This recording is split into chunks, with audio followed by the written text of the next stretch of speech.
Bonjour à tous, c'est le monde du yachting. Je m'appelle Axel, je suis passionné de yacht et on se retrouve aujourd'hui à Monaco pour une nouvelle vidéo.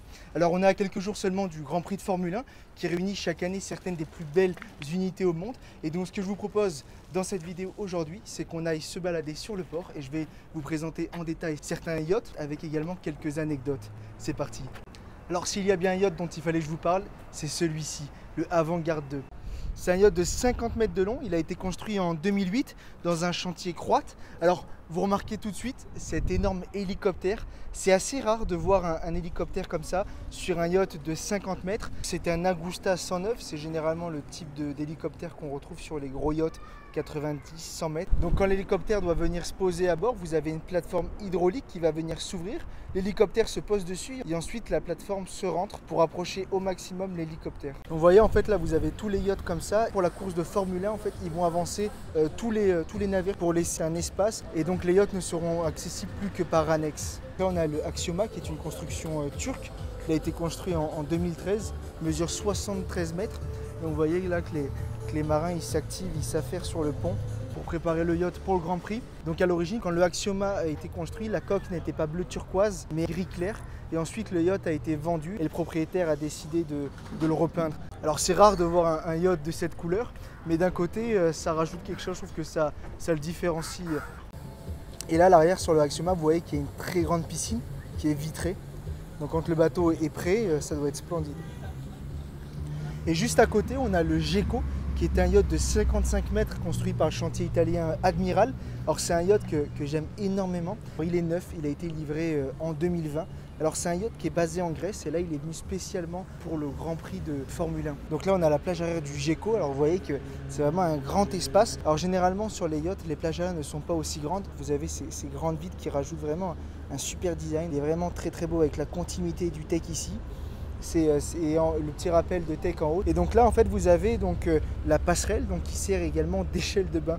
Donc c'est-à-dire que là quand vous allez être au port, comme ici vous voyez que la passerelle va venir s'ouvrir. Et quand vous allez être en mer, au mouillage, en fait, la passerelle va se descendre et va rentrer dans l'eau. Et vous en fait vous aurez un grand escalier pour rentrer et sortir de l'eau. Alors il y a 13 membres d'équipage à bord du Geco. Et je trouve qu'il a un design vraiment très très fin, vraiment un design très réussi. Alors sur le dernier pont, vous avez une belle piscine ainsi que quelques équipements pour faire du sport. À l'avant, vous avez un très très beau hélipad. Alors ce qu'ils ont fait, c'est assez beau, ça donne beaucoup de cachet au navire. C'est-à-dire qu'ils ont fait sortir l'hélipad de la superstructure. Donc en fait, il y a un rond, là vous voyez un petit peu les arrondis. Et donc je trouve que ça donne vraiment un charme et ça a le mérite de distinguer le yacht des autres navires. Le Geco est à la location, il est au charter. En haute saison, il faut compter 310 000 € seulement pour le bateau et l'équipage. À ça, vous ajoutez les taxes. Donc si vous partez de France ou de Monaco, c'est 20% de TVA. Et ensuite, vous devez ajouter donc, le prix du carburant et vos consommations à bord. Donc environ une semaine à bord du Geco coûte 465 000 €. Profiter d'une telle unité, ça a un prix. Donc là, vous voyez bien à quel point les yachts sont près du circuit. Et donc c'est pourquoi ces places sont très chères et sont très demandées. Alors il y a une pratique qui se fait énormément chaque année. Ce sont des entrepreneurs qui louent les yachts et qui ensuite revendent des tickets, donc revendent des places. Et donc à la télé, quand vous voyez en fait des yachts bondés où il y a 50, 100 personnes à bord des navires, ce sont souvent des personnes qui ont acheté des tickets et qui viennent en petits groupes. En temps normal, les places le long de la piste sont vraiment très demandées, très convoitées et donc il y a un dossier assez compliqué à rendre et des conditions. Par exemple, il faut être sponsorisé par quelqu'un qui est très près du milieu de la Formule 1, en plus de payer des sommes qui sont exorbitantes. Pour un yacht de 30 mètres, il faut compter environ 35 000 € pour 4 jours.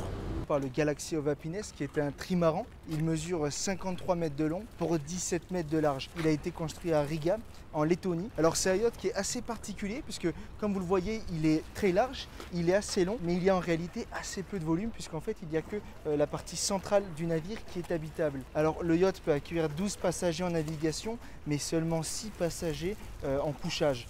Donc ce qui est très très faible pour un yacht de 53 mètres. Alors en termes de performance c'est assez correct puisqu'en vitesse de croisière on est à 24 nœuds, environ 45 km/h et en vitesse maximale on est à 30 nœuds, environ 55-56 km/h. Donc à ce niveau là c'est pas mal du tout.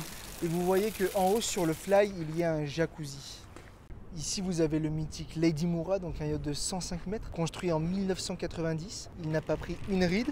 Et juste à côté, vous avez le Lion Heart, un 90 mètres, assez récent, de 2015 ou 2016, construit par le chantier italien Benetti. Alors cette année, avec le Covid, pour le Grand Prix, c'est un peu particulier. Je ne sais pas si ces yachts vont rester ici. Généralement, pendant les Grands Prix de Formule 1, la grande digue derrière est prise par des gros navires qui sont loués par des sociétés telles que TAG Heuer et d'autres marques. Donc là, on se retrouve sur la grande digue, donc vous voyez qu'il y a vraiment beaucoup de yachts. Donc, je vais vous donner les noms. Ici, on a le Luna Bay. À côté, on a le Yalla. Ici, c'est le Atlantis 2 qui est également un yacht assez mythique. Et derrière, on a le Lady Moura. Et donc maintenant, je vais vous parler du Cloud9. Alors, c'est un San Lorenzo en aluminium. Il mesure 62 mètres de long. Donc là, par exemple, alors on ne voit pas très bien, mais il y a une piscine également avec un fond en verre. Ça se fait énormément ces dernières années sur les yachts. Et donc vous voyez en fait à l'intérieur, vous voyez le reflet de l'eau. Et là, cette porte ici, et il y a également la même porte à bâbord qui vont venir s'ouvrir. Alors sur les constructions récentes et notamment chez San Lorenzo, il y a énormément de verre. Par exemple là, vous voyez, ce sont des grandes vitres en fait qui vont du sol au plafond. Et donc quand vous êtes dans le salon, vous voyez, vous avez une super vue sur la mer. Alors il y a quelque chose que je viens de remarquer qui est assez exceptionnel. Regardez là vous avez une grande porte de garage, mais je ne sais pas si vous remarquez bien, elle est vraiment très grande. Je crois que sans exagérer, c'est la première fois que j'en vois une aussi grande sur un 60 mètres. Donc là vous voyez le design du yacht, moi j'aime énormément. Et donc il y a une très grosse étrave. Alors à l'avant ils ont mis en fait une porte, donc c'est pour le marin quand il va venir jeter les amarres, ou également quand il va larguer l'ancre, il va venir contrôler en fait que tout se passe bien. Il va ouvrir cette porte et il va avoir un visuel sur tout ce qui se passe. Donc ce San Lorenzo a vraiment une très belle ligne. Vous voyez, donc les chantiers italiens, ils font tout dans le moindre détail. Là vous avez de l'inox et même en bas vous avez encore de l'inox. Le Symphony est un Fedship de 105 mètres. Il a été construit par le chantier hollandais en 2015. Il a un volume assez important de 3000 UMS. Alors vous remarquez qu'il y a un détail assez intéressant sur ce navire, c'est ces arcs en fait. Donc ça permet, je trouve, d'avoir une certaine continuité dans les lignes du navire et une certaine finesse à mon sens. Et donc là sur la plage arrière, il y a une grande piscine, je crois de 6 ou 7 mètres de long, et en fait avec un fond transparent. Donc quand vous ouvrez la plage arrière, vous êtes dans un beach club. Quand vous levez la tête, vous voyez les gens se baigner dans la piscine. Et ça, c'est, comme je disais tout à l'heure par rapport au San Lorenzo, c'est quelque chose qu'on retrouve depuis un petit moment sur les Fedship notamment, et que maintenant on retrouve chez beaucoup de chantiers. Et juste au-dessus de la piscine, il y a une plage, je crois, qui est souvent utilisée comme practice de golf. Alors il faut savoir qu'il existe des balles biodégradables, donc en fait ce sont des balles de golf composées de nourriture pour les poissons. Donc, une fois que vous les jetez dans l'eau, en fait ça va servir à nourrir les poissons. Et ça permet d'allier l'utile à l'agréable. Voilà, c'est la fin de cette vidéo. L'objectif était de vous présenter un peu les coulisses du Grand Prix de Monaco, vous montrer les yachts qui seront probablement présents lors de ce week-end. J'espère que la vidéo vous a plu, j'espère qu'elle vous aura intéressé. La saison approche et donc je vais pouvoir réaliser de plus en plus de vidéos. Donc pensez à vous abonner à la chaîne YouTube et au compte Instagram Le Monde du Yachting. Et moi, je vous dis à très bientôt pour une nouvelle vidéo. Salut!